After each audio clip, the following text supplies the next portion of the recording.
يعطيكم العافية. اليوم إن شاء الله وصفتنا حتكون معجنات الجبنة، فطاير جبنة سورية رح نعملها سوا بعجينة قطنية.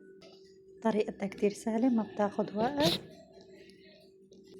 تابعوا معي الفيديو ويلا نبلش طريقة العمل. لايك للفيديو ومتابعة للصفحة ليصلكم كل وصفاتي.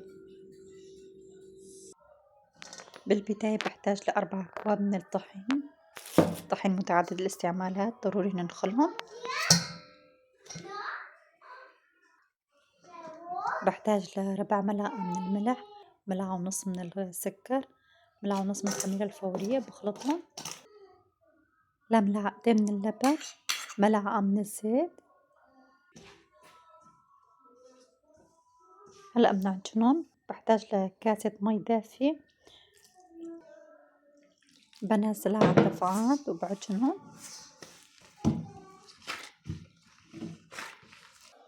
العجينة صارت عنا جاهزة، بتركها ترتاح لمدة ساعة.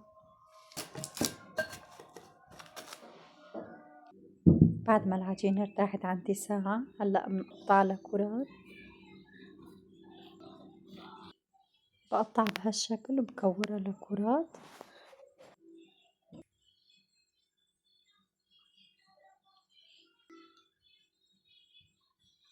عدد الكرات طلعوا 17 كرة. هلأ بنريحها 10 دقايق وبنشتغل فيها بعدين. بغطيها وبتركها. بالنسبة للجبنة أنا عندي جبنة منزلية. هلأ ببرشها. رح ضيف للجبنة شوية بقدونس مع رشة ملح وشوية حب بركة مع شوية سمسم. بخلطهم مع بعضهم مع بيضتين. آخر اشي رشة فلفل أبيض للزنخة. ضفنا حبتين من البيض لتتماسك معنا الجبنة والطعم اللي متعودين عليها. بنرش شوية طحين وبنبلش بمدهم. بنمدش أول شي بالإيد، بعدين بنمدها بالشوبك.